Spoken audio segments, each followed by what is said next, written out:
மேற்கொண்டு அந்த வீடியோவில் பேசும்போது லாஸ்ட்டாக 2-3 இது பேசுனது கொஞ்சம் ராங்காக பட்டதுனால அதை கட் பண்ணி வீடியோ பதிவு போட்டிருந்தேன். அதுலேருந்து மீதி நான் சொல்கிறேன். அப்போது இங்கே கணவன் அதிகமாக மனைவியை டாமினேட் பண்ணி பண்ணி பண்ணி எந்த இடத்துலையும் நீ உதவ மாட்ட, நீ இது பண்ண மாட்ட, அதுவும் இல்லாமல் அவளுக்கு அது தெரியாதுங்க, அவளுக்கு இது தெரியாது. தெரியாத மனைவிகளுக்கு நீங்கள் ஏன் கற்றுக் கொடுக்க மறுக்கிறீங்க? தெரியல தெரியல தெரியல தெரியல அவளுக்கு அது தெரியாது, அவளுக்கு இது தெரியாது அப்படின்னு சொல்லி அவளையே தெரியாத மறந்தையாவே வச்சிருக்கணும்னு நீங்கள் நினைக்கிறீங்க. அப்போ அந்த இடத்துல உங்களுடைய ஆணாதிக்கம் வேலை செய்யுது. நல்லா யோசிச்சுக்கோங்க, உங்களுடைய ஆணாதிக்கம் வேலை செய்யுது. அப்போது பெண்ணாக இருக்கிறவோ உங்களையும் பார்த்து, உங்கள் குடும்பத்தையும் பார்த்து, உங்களால் பிறந்த குழந்தைகளையும் பார்த்து எல்லாம் பார்த்து அவள் எவ்வளவு செய்ய முடியுமோ அத்தனையும் செய்கிறா. ஆனால் அவளுடைய ஆள் மனதுக்குள்ளே அவளுக்குன்னு ஒரு இலக்கு, அவளுக்குன்னு ஒரு வளர்ச்சி, அவளுக்குன்னு ஒரு தேடல்கள், இந்த மாதிரிலாம் இருக்கும். அதையே நீங்கள் புரிஞ்சுக்கிறது இல்லைங்கிறத கொஞ்சம் யோசிச்சுக்குங்க. நீங்கள் ரொம்ப தப்பு பண்ணுறீங்க, ரொம்ப அழுத்தத்தை கொடுக்குறீங்கன்னு சொல்லும்போது தான் அவள் வெடித்து வெளியிலேயே வரான். புரிஞ்சுதுங்களா? உங்களை எதிர்க்கிறதா இருந்தாலும் சரி, அவள் தவறான முடிவுக்கு போகிறதா இருந்தாலும் சரி, நீங்கள் வேண்டாம் அப்படின்னு சொல்லி இன்னொருத்தனை நினைக்கிற அளவுக்கு உங்களை கரம் பிடிச்சா இல்லையா, உங்களை கரம் பிடிச்சவோ இன்னொருத்தனை நினைக்கிற அளவுக்கு நீங்கள் தான் அவளோட வளர்ச்சிக்கு உறுதுணையாக இல்லை. அவள் ஏதாவது ஒன்று பண்ணி எங்க வீடு வாங்கிடலாம், இடம் வாங்கிடலாம், வாசல் வாங்கிடலாம், வாழ்ந்துடலாம், இது செஞ்சிடலாம், உங்களுக்கு உறுதுணையாக நான் இது பண்ணுறேன், இவ்வளோ தூரம் சப்போர்ட்டாக இருக்கிறேன். இப்படி நம்ம ஒரு லோன் போட்டே ஒரு வீடு வாங்குகிறோம் அல்லது ஏதோ ஒன்று பண்ணுறோன்னா ரெண்டு பேர்த்தோடைய வருமானமும் சரி பாதி இருக்குதான்னு பார்த்துக்குவோம். அல்லது நம்மக்கிட்ட இருக்கிற இடந்தடங்களை எப்படியெல்லாம் மாற்றி நம்ம வீடாக்கிக்கலாம், வாழ்க்கையை எப்படி இது பண்ணிக்கலாம் அப்படின்னு. சரி, அதெல்லாம் இல்லை, நான் ஒரு தொழில் தொடங்கணும்னு ஆசைப்பட்றேன்னு ஒரு மனைவி சொல்கிறான்னு வைங்க. அப்போது நான் என்ன சொல்கிறேன்னா, சொல்கிற மனைவிக்கு ஏன் உங்களால் உறுதுணையாக இருக்க முடியல? அவள் என்ன ஆஸ்திரேலியாவில் போய் பெரிய பங்களா வாங்கணும்னு சொல்லி சொன்னாலா, இல்லை லண்டனில் ஏதாவது பெரிய மாளிகை வாங்கணும்னு சொன்னாலா, இல்லை என்ன எதிர்பார்க்குறா, இல்லை 10 பெட்ரூமோட வீடு வேணும்னு சொல்லி கேட்டாளா? இருக்கிறதுக்கு சொந்தமாக வீடு, கடனுடன் இல்லாத ஒரு வாழ்க்கை, அதில் அவள் ராஜாத்தி மாதிரி வாழணுங்கிற ஒரு எண்ணம், இது எல்லா பெண்களுக்கும் உள்ள ஆசை தானே. அது ஏன் உங்களுக்கு புரிய மாட்டேங்குது? இப்போது உங்ககிட்ட எந்த வருமானமுமே இல்லை, அவள் ஆசைப்படுறா, அவள் அதனால் என்னை ரொம்ப துன்புறுத்துறான்னு சொன்னால் கூட அதில் ஒரு பாயிண்ட் ஆஃப் வியூவில் கேட்கலாம். ஆனால் அந்த சின்ன ஒரு வசதியில் இருந்தாலும் கூட அவளுக்கு எடுக்கிற அந்த 2 ரூமாவது அவளுக்கு சொந்த வீடாக இருக்கணும்னு யோசிப்பா. சரி, சொந்த வீடெல்லாம் வாங்குறக்கெல்லாம் இல்லைன்னு சொல்லி சொன்னால் அந்த இருக்கிற வாழ்க்கையை கொஞ்சம் மேன்மையாக வாழ்ந்துக்கிறதுக்காக ஒரு பெரிய வீடு பார்த்து ஒரு வாடகைக்கு நீங்கள் குடி போகக்கூடாதா? ஏன்னா அவள் ஒரு தூங்குறதுக்கோ அவளுக்குன்னு ஒரு பர்சனல் எல்லாம் இருக்கும். இன்னொன்று என்னன்னு கேட்டிங்கன்னா, ஒரு பெரிய விஷயத்த நான் சொல்கிறேன் பாருங்கள். சர்ஜரிகள்லாம் நடந்துட்டு வரும், ஒரு பெண்களுக்கெல்லாம் சர்ஜரியெல்லாம் நடந்துட்டு வரும்.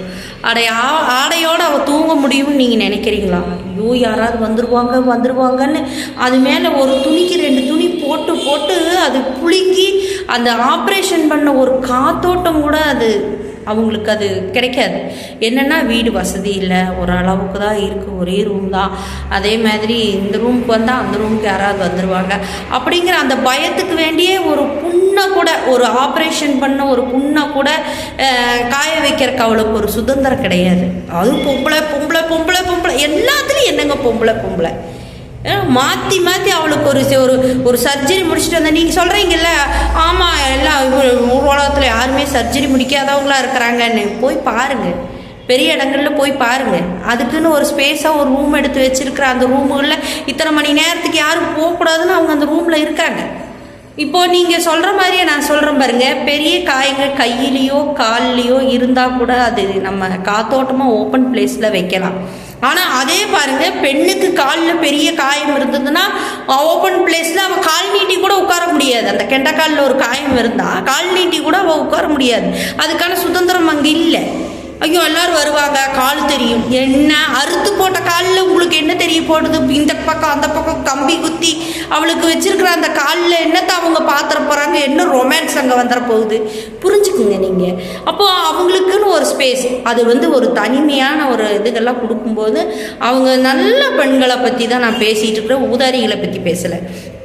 அவங்களுக்கு அந்த மாதிரி ஒரு சாதாரணமாக ஆப்ரேஷனே பண்ணாட்டி கூட மனசு அமைதிக்காகவாவது அவங்களுக்கு ஒரு ரூம் வேணும்.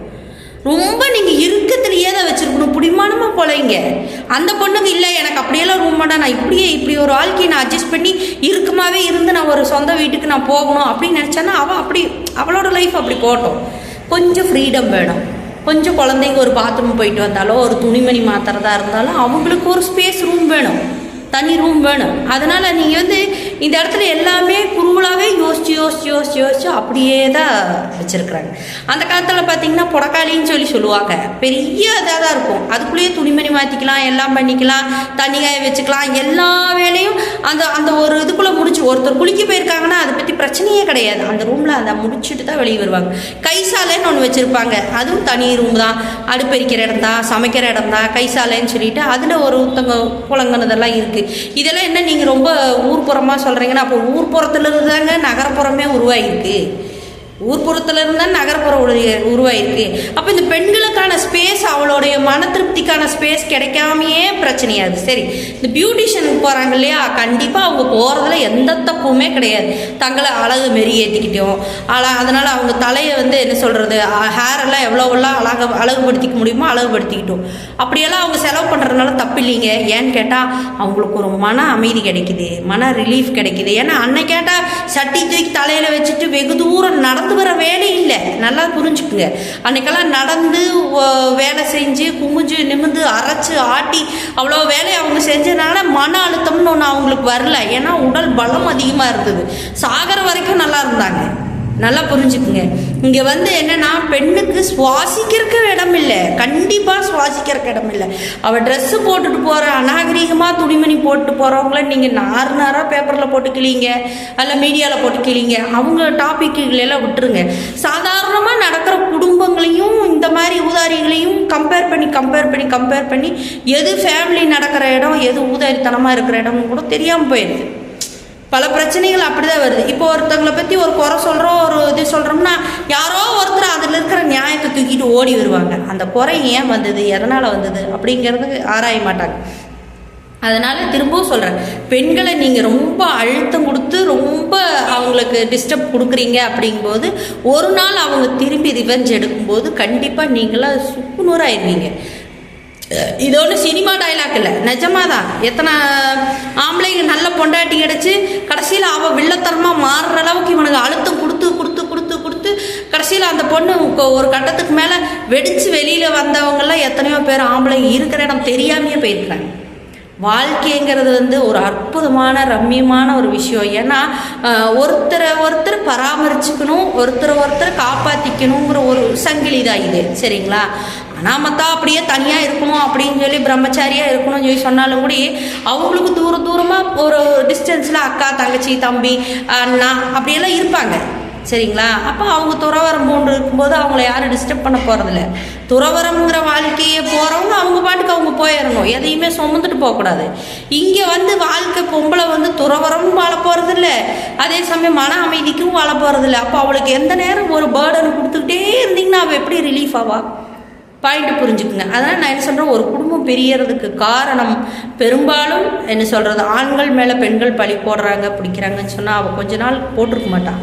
ஒரு கட்டத்துக்கு மேலே நீங்கள் அவளை ரொம்ப டிப்ரெஷனுக்கு கொண்டு போகிற அளவுக்கு அவள் எதுக்கு உதவ மாட்டா, கையாளாக மாட்டா, அதை பண்ண மாட்டா, இதை பண்ண மாட்டா, நிறைய ஏதாவது அவளை அழுத்தம் கொடுத்துருப்பீங்க. அந்த அழுத்தத்தோட விளைவாக கடைசியில் அவங்க அம்மா அப்பாவிலேருந்து யாரெல்லாம் சப்போர்ட் போகிறாங்களோ மொத்த பேர்த்தையும் எதிர்த்துட்டு அவள் எடுக்கக்கூடியது. சில பெண்கள் நல்ல முடிவெடுத்து நல்ல தொழில், நல்ல வேலை, அல்லது அவங்களே டோட்டலாக ஒரு ஹீரோயினி மாதிரி மாற்றிடுறாங்க, தன்னை ஒரு கதாநாயகி மாதிரி. அவங்க அந்த வெளிப்படும் போது அவ்வளோ வெளிச்சத்துக்கு வந்துடுறாங்க. ஒரு சிலர் தவறான முடிவுகள் எடுத்து நீங்கள் வீடியோலேயே பார்க்குறீங்களே, எல்லாம் ஜாக்கெட்டோட போடுறது, அதே மாதிரி துணி இல்லாமல் இது பண்ணுறது, விபச்சாரத்துக்கு கூப்பிடுறது, இவங்கெல்லாம் எங்கிருந்து வந்தாங்கன்னு ஏதோ ஒரு ஆண்களால், ஏதோ ஒரு குடும்பத்தில் ஒரு புரிதல் இல்லாதனால அவங்க நடுத்தெருவுக்கு இழுக்கப்பட்டு கடைசியில் அவங்களுக்கு பசிக்கு உடுத்திக்கிறதுக்கு, தன்னோட வாழ்வாதாரத்தை நடத்திக்கிறதுக்கு அந்த மாதிரி டிசிஷனுக்கு போகிறாங்க. அப்போது ஒரு விஷயத்தை நீங்களே கொல்லி வச்சு ஏற்றி அவங்கள தவறானவங்களாம் உருவாக்கி வச்சுட்டு அவளுக்கு நீங்கள் தேவடியான்னு முத்திரை ஊற்றிடுவீங்க. தேவடியா அவள் சரி வேசி, அவள் வந்து வீடியோ பார் இப்படி போடுறா, வீடியோ பார் அப்படி போடுறா அப்படின்னு சொல்லி போட்டு, அப்போ நீங்கள் அழுத்துனதெல்லாம் அவள் யார்கிட்ட போய் சொல்லுவா? அது சொல்லணுங்கிற அவசியம் இல்லை. ஏன்னா அவள் மொத்தத்தையுமே காமிச்சிட்டாளே மீடியா முன்னாடி. மொத்தத்தையுமே வீடியோவாவோ இல்லது வேறு எவங்கிட்டையோ இப்போ ஒரு பழக்க வழக்கத்துக்கு போயிட்டா பற்றி. அப்போ நீங்கள் புஷ் பண்ணி ஏதாவது ஒன்று குடும்பத்தாருக்கும் நான் சொல்கிறேன், ஒரு பொண்ணு ஒரு புருஷன் வேண்டான்னு வெளியில் வரவோ அதை ஏதாவது பண்ணிட்டாங்கன்னா தயவு செஞ்சு அவளுக்கு கொஞ்சம் அனுசரணை பண்ணுங்க, அவளை கொஞ்சம் பாதுகாத்து வைங்க. இல்லைடா நாங்கள்லாம் இருக்கிறோம், நீ ஒன்றும் கவலைப்படாத, அதாவது கணவன் ரொம்ப பெரிய தவறு செய்யும் பட்சத்துக்கு கவலைப்படாத, அவனை நம்ம கேட்டுக்கலாம் பேசிக்கலாம் அப்படின்னு சொல்லி நீங்கள் தாராளமாக பேசும்போது அவளுக்கு ஒரு சமாதானம் இருக்கும். ஏன்னா நம்ம சாயருக்கு ஏதோ ஒரு தோல் இருக்குது, தாய் இருக்குது, தகப்பன் இருக்குது, சகோதரன் இருக்கா, சகோதரி இருக்கா அப்படிங்கிற அந்த ஒரு பிணைப்பில் அவள் பெரிய தவறுகள் செய்யறதுக்கு போக மாட்டான். தன்னை அவுத்து காட்டணும் அப்படிங்கிற அவளுக்கு ஒரு நிலைகள் வராது. நல்ல மனிதர்கள் நிச்சயமாக சில விஷயங்களை புரிஞ்சுக்குவீங்க. எனக்கு இது மேலே ரொம்ப கோபங்கள் இருக்குது, நிறைய விஷயங்கள் இருக்கு. ஏன்னா என்ன சொல்றது, அடிப்பட்டவங்களை விட அடிப்பட்டவங்களை பராமரிச்சவங்களுக்கும் சில வழிகள் புரியும் அப்படிங்கிறத நான் இதில் சொல்லிக்கிறேன். இன்னும் நிறைய விஷயங்கள் இருக்கு. ஏன்னா கலந்து பேசு, எனக்கு கண்டிப்பாக நான் பேசுவேன். எங்கேயோ ஒரு இடத்துல யாரோ ஒருத்தர் நல்லா இருப்பாங்கங்கிற ஒரு நம்பிக்கை. எந்த நிமிஷம் வேணாலும் இப்போ பேசுகிற வித்தின் செகண்டில் என் உயிர் போனாலும் எனக்கு ஆச்சரியப்படுறதுக்கு ஒன்றுமே இல்லை. ஆனால் நான் போட்ட விதை எங்கேயோ ஒரு இடத்துல நல்லபடியாக அவங்கள வாழ்க்கையை வாழ வைக்கிறதுக்கு ஒரு விருட்சமாக இருக்கிறதுக்கு ஒரு பெரிய விதையாக இருக்கும் அப்படின்னு நான் நினைக்கிறேன். அதே தான் உங்கள் முன்னாடி நான் முன் வச்சுக்கிட்டு வரேன். மேற்கொண்டு இன்னும் பேசுகிறேன். நன்றி.